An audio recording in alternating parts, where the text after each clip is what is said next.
discourage a child from being an actor is because it's a pretty sketchy, scary way to make money. My parents sent me off with good tidings to the teenage drama workshop. It was a shock to me later on to find out they didn't want me to pursue it. And I had been recruited by Stanford, and I didn't want to go there. They didn't have a particularly great theater department or anything else. It really damaged the relationship, I think, with my father. Not my mother so much, but my father. That his son was going to, hey, fiddle-dee-dee, an actor's life for me. I don't think he wanted that. I think he worried for me.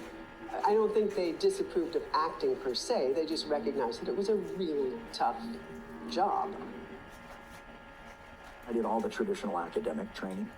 I did Julius Caesar, and I did Playboy of the Western World. I was doing classics now, as well as I did not Dracula, but I played Jonathan Harker, the young man whose girlfriend is suffering the effects of the vampire.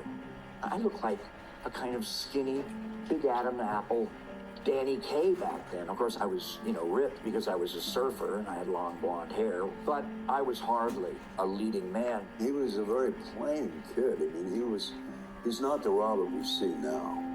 I don't know what the hell I meant by that, but, they were kinder to plain-looking people. I was pretty plain. My audition in college, I followed Richard Dreyfuss, who had done an Edward Albee monologue, and that was just amazing. And I knew enough not to follow him. Took my name off the list because I knew I could never top his. He was brilliant. He, in fact, dropped out a couple of weeks later, and he actually told me, you got to get out of here. And so we went off and formed our own theater company in Hollywood. I left home. I wasn't speaking to my parents anymore, and I was living in the basement of a theater. Girls were opening the trap door in the theater floor and lowering me down donuts and French fries. I was broke. We were all broke and living with girls. Every girl I seemed to meet that was single in New York had a cat with a stinky-ass cat box, and the whole apartment smelled like cat shit.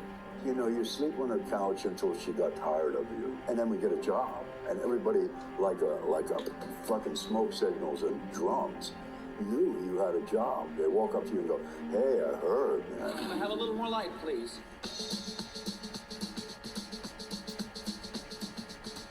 Let's see, I met Robert back in 1972, I think it was, or 73. And got to know each other well, and we had a lot of fun. Just a bunch of crazy guys on stage, all kinds of shenanigans going on. I remember going to a party with all the football players, and there were 10 guys for every one girl at the party. And all the guys got really sick and drunk and throwing up from the beer kegs. And the next weekend, I was invited to a drama department party. And it was 10 girls for every one guy, not beer kegs, but mixing cocktails. And there weren't a lot of straight guys there, kind of a don't ask, don't tell type. That was a very exotic kind of eye-opening experience for me.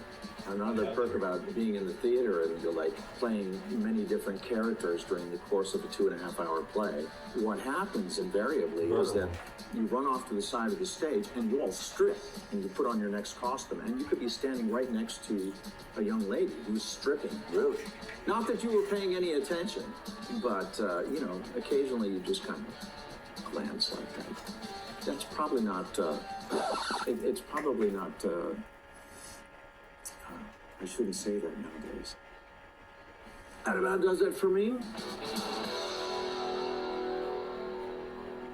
I went back to college after that, was very successful there, and that's the beginning of my professional life, but became dissatisfied and disaffected with the politics of theater. I was naive enough to think the theater was free of that and pure and fairness prevailed, and of course it's just like any other business. And I returned to Hollywood. Betsy, my first wife, we were high school sweethearts. I can still remember seeing her, get in my car in high school, take her to the movies with her, her surfer girl, sun-streaked hair and her sunburned, shoulders. And I was kind of a bad boy. And then we patched it up. And then I went off to college. And then she wound up at that college. and we sort of came back together again.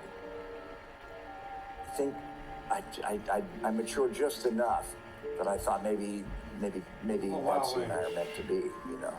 We've known each other so long, it felt like when you're young, it felt like forever. And so we made a go of it.